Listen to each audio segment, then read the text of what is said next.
The Master Tavern Keeper's History of the Old World.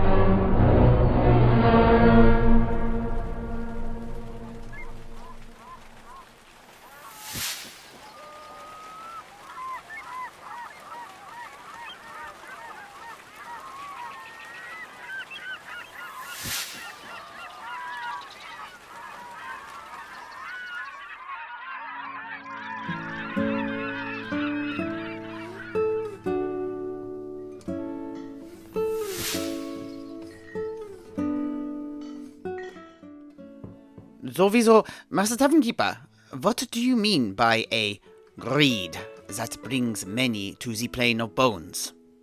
Surely, the dragons are all long dead and have no hoards of gold to protect. My understanding was that they line their nests with gold. They do not try to take it to the grave with them, like some Malienberg merchant or Tilean consignor. True, my dear noble knight. But as the senior apprentice so correctly told us, they do in fact eat their gold. Not all of it, but a fair portion nonetheless. But now, way to crow the cock there, Septimus. As an alchemist with an intimate knowledge of gold, as well as many other metals, I can tell you that there is next to zero, or perhaps actually zero, nutritional value in gold. Why do dragons eat their gold? It makes no sense. Gold is no substitute for food. Just ask the descendants of the rich merchants of the Estalian port of San Luis.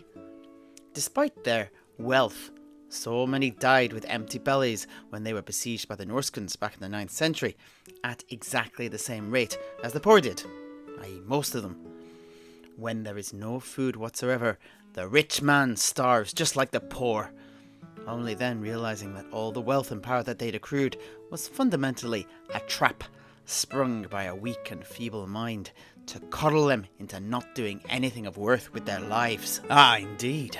That actually chimes quite well with an inspirational line I saw emblazoned upon a storefront in Fuchao. Water and rice are the true foundations of greatness. All else is condiment. Be that luxury or coin being my own take on it. Having more than you need does nothing except deprive others of what they need. Yeah. I think that is enough from you two rabble-rousers. We are getting completely off topic here, Master Tavern Keeper. Can I just clarify the point again? You are telling us that dragons eat their own dragon hordes, yeah? Ah, yes, well, kind of. Here, let me tell you a quick story to show you why and what I mean. Skeggi, 1553. Now, back when I was in Skeggi about a decade ago, it happened that the port was once attacked by an angry thunder lizard. Ah, sorry to interrupt you so soon, Master Tavern Keeper, but what is a thunder lizard? You're not talking about some lightning-charged dragon or a shagos or the like, are you? Indeed, I am not. Did your grandfather not hear about, or perhaps even encounter one, during his time in the New World? I do not know. If he did, he never told me. Ah, fair enough. Well, a thunder lizard is one of two gigantic, nay, enormous reptile species native to Lustria. Although, that said, some are also living in the Southlands. Or, at least, according to the Arabian explorer Ibn Jalaba. Again, lending credence to his claims that the Southlands and Lustria were once joined. But we've talked all about that already. Anyway, these two types of gigantic lizards easily dwarf even the mighty stegodons employed by the skinks of the lizardmen in their armies. As you related to us, Heinrich, during your recounting of the Battle of Talax. Och, I missed out on that, I'm afraid. But I'm taking it that they're pretty big then. Oh, yeah. They are chimera-sized, at least. Some even larger. Och, is that so? Actually, there's some ancient myths in Albion, dating back to the time of the old ones, that talk about gigantic lizards. But, Septimus, Whilst the thought is in my head, one of these two large lizard types is obviously these thunder lizards that you're going to tell us about.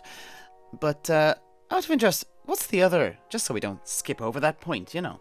Ah, indeed. Well, the other is known as the Colossodon, but I've only ever heard the name bandied around the standing bar where I used to work. So I'm afraid I can't tell you any more than that.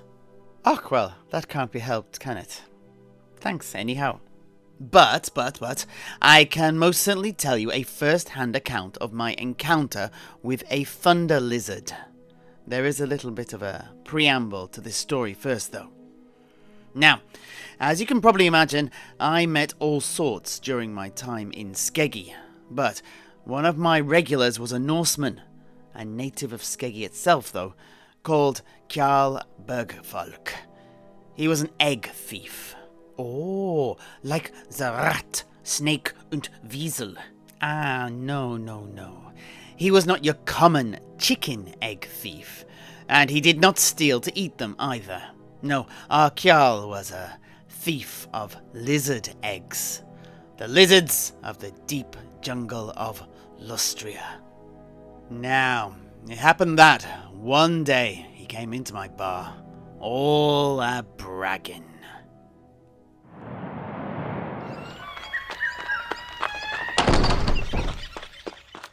Lo, Septimus, I scored goader today.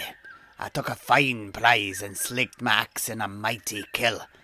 Claim my slate and I'll have a bottle of your finest. Why, Kjarl, tell me more. Pay up first, though. Well, you weren't jesting. This is all but unheard of. Just wait till I tell old Goldbeard. He'll probably choke on his drink. Now go on then, spill the beans. Lo, I'll get to it then. 'Twas a golder day. As always, I was alone in the jungle, returning from a raid on a cold one's nest. I'd recovered a handful of eggs, but nothing out of the ordinary.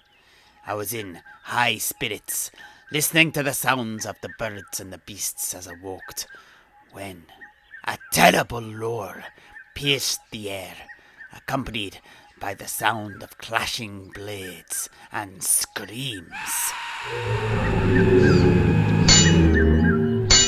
I immediately ran in the direction of the sounds and soon came upon a clearing. It was carnage. Body parts were strewn all around, many still twitching as they lay on the ground. At the heart of the fight was a large lizard, 2 or 3 times as tall as a man, with a long neck and rotund body. In front of it stood a man in armor, an Italian, I'd have said, by its design. He had his sword raised in defiance. It did not help him. The beast swiveled with surprising speed and struck him with its long tail, sending him crashing into the ground a dozen yards away from me. I moved to help, but the knight leapt to his feet with surprising agility. He looked at me suddenly and fixed me with a paralyzing gaze. He was no man. His face was deathly white, and he hissed at me, revealing large fangs. What? He was a vampire? Well, one of, the king of the vampire coasts get. Lo. You're still a man of the sea, Septimus. Scared to say the name of Luther Harkin? Shh! Not so loud.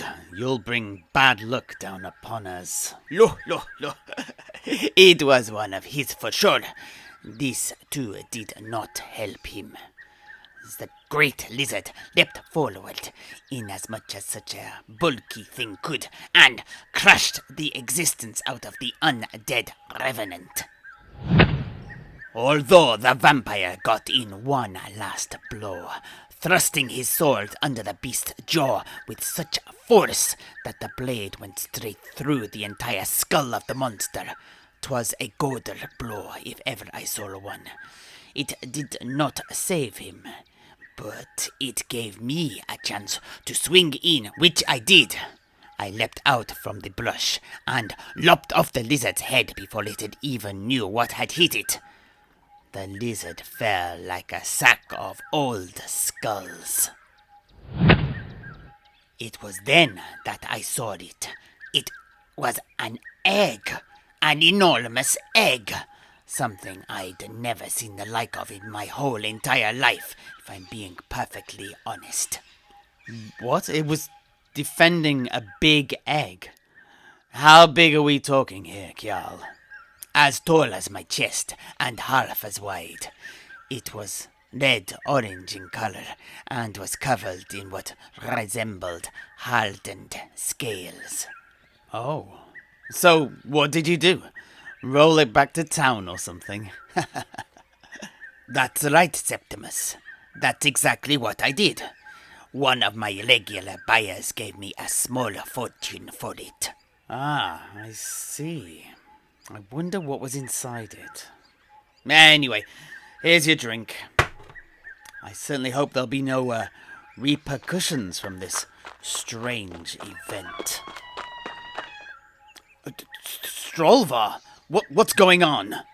Manling, everyone, arm yourselves. We are under attack. Skeggi is under attack.